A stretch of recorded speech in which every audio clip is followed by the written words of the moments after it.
Voici la posture la plus puissante d'un croyant. Amen. Pourquoi?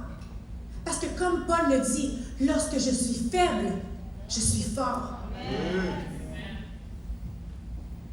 Lorsque je suis faible et lorsque je réalise mon humanité, lorsque je réalise ma faiblesse, lorsque je réalise que je ne suis rien sans lui, c'est alors que je suis fort. C'est alors que Dieu peut commencer à opérer dans ma vie. Parce que c'est à ce moment-là que je mets mon ego de côté. C'est à ce moment-là que je dis, Lord, I surrender to you. C'est alors que Dieu peut commencer à opérer des miracles à travers moi. C'est alors que je peux imposer les mains sur les malades et le malade va être guéri, pas par ma propre force, mais par la puissance qui vit à l'intérieur de moi. C'est alors que je vais ouvrir ma bouche et les paroles qui vont en ressortir ne sont pas les miennes, mais sont celles inspirées du Saint-Esprit pour pouvoir venir toucher la vie de la personne qui se retrouve à l'intérieur de moi, causer cette activation, causer ce feu. Mais c'est pas moi ça, c'est lui.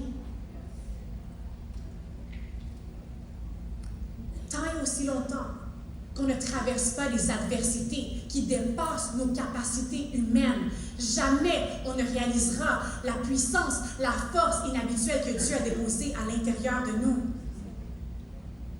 Il faut arrêter de croire que la vie chrétienne, c'est un conte de fées. Que tout va toujours être facile. I wish. Mais c'est pas vrai. C'est pas la vérité. Il faut arrêter de croire que Dieu peut seulement nous utiliser alors qu'on vit dans une saison qui est parfaite. Arrêtez de croire que tout doit être aligné dans notre vie pour que notre vie doit être stable. Mes finances doivent être en ordre. Ça doit bien aller dans mon mariage. Mes enfants doivent bien aller. Tout doit bien aller. Pour que Dieu puisse me permettre de rentrer dans mon plein potentiel. Attends une seconde. Rappelons-nous que Dieu est Dieu. Qu'il a toute la puissance d'agir, peu importe ce que tu vis aujourd'hui. Même si tu vis une saison qui est compliquée, Dieu a la capacité de pouvoir se glorifier au milieu de l'adversité, au milieu de notre fatigue, au milieu de notre souffrance, au milieu de nos combats, au milieu de nos défis. Évidemment, c'est plus facile quand tout va bien. C'est facile de servir. C'est facile de s'occuper des gens. C'est facile de faire notre clic. C'est facile de participer au collège essentiel. C'est facile de pouvoir être là pour soutenir les gens qui en ont besoin, d'avoir la motivation. Mais les vraies saisons où on mature le plus dans notre foi, c'est durant les saisons les plus difficiles. On mature le plus quand on est fatigué, quand on est surchargé, quand on est blessé, quand on est drainé émotionnellement. Et c'est vrai que c'est les saisons les plus difficiles pour pouvoir continuer à servir Dieu. Mais c'est justement là que la puissance du Saint-Esprit se révèle à l'intérieur de nous.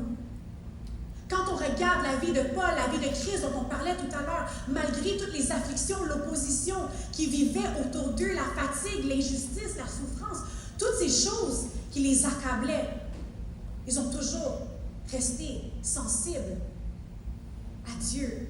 Ils sont toujours restés fidèles. Ils sont toujours restés disponibles. Ils sont toujours restés disposés, prêts à continuer à servir malgré la tempête.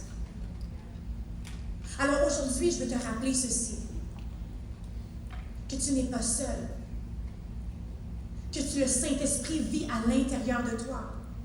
Alors même si tu es à genoux par terre, sache que l'Esprit de Dieu, que ce dynamisme puissant a la capacité de pouvoir te relever de tes circonstances, a